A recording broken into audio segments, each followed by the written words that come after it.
looked outside and saw a gentleman riding a bike and noticed right away that it was Prince. Kelly Collins, seeing what she and others at the mall say was their famous neighbor, couldn't resist recording, even though he indicated he didn't want to be filmed. I couldn't believe that I was looking at him, especially after hearing that he had just not been feeling well the day before. That video taken on Saturday, just 5 days before Prince's death.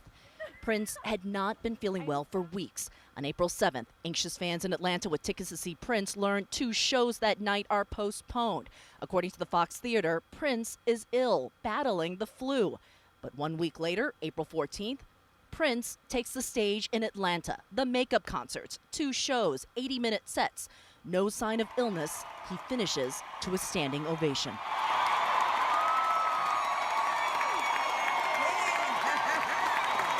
Prince seems to relish the moment, tweeting, "I am transformed." The next day, April 15th, Prince is flying home to Minneapolis. His private jet makes an unexpected detour. An emergency landing in Moline, Illinois, rushed to the hospital. But Prince doesn't stay long, instead continuing his flight back to Minneapolis. The next day, Saturday, April 16th, is when Kelly Collins says she sees Prince on that bike ride. He didn't look ill at all. He looked like Prince. Yeah, he looked really good. Did anything appear wrong with his health? No. I was actually shocked to see him riding his bike after learning that just the day before, his plane had landed and he wasn't doing well. That same day, Prince posts this announcement, an impromptu dance party at his residence, Paisley Park. Michael Holtz, who has DJ'd 24 times for Prince at his intimate parties, went as a spectator to the Saturday night gathering.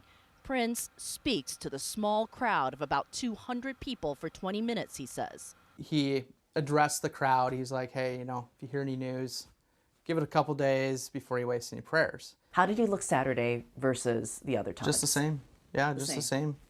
As far as any other time I see him. He was always healthy looking and always energetic, and, he was definitely a worker. I mean, he had that worker mentality, nothing's going to keep him down. And I thought, we're going to be seeing Prince well into his 80s. The next day, Sunday, April 17th, Prince tweets, #feeling rejuvenated, feeling well enough that he heads out to a local live music spot. Tuesday night, Prince came here to the Dakota Jazz Club. He sat at this table, watched some live music, and talked to the staff. They say nothing seemed out of the ordinary. And he was here for that show on Tuesday. And everything seemed fine and normal?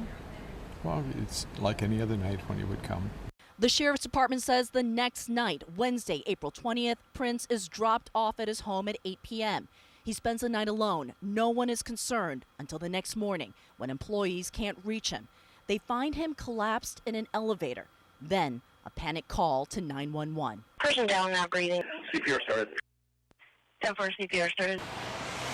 The CPR fails. He is pronounced dead at 10:07 Thursday morning. There remain big gaps in Prince's last days. Did he visit any doctors? Did he take any prescriptions? That is part of the investigation, and that would be our normal protocol.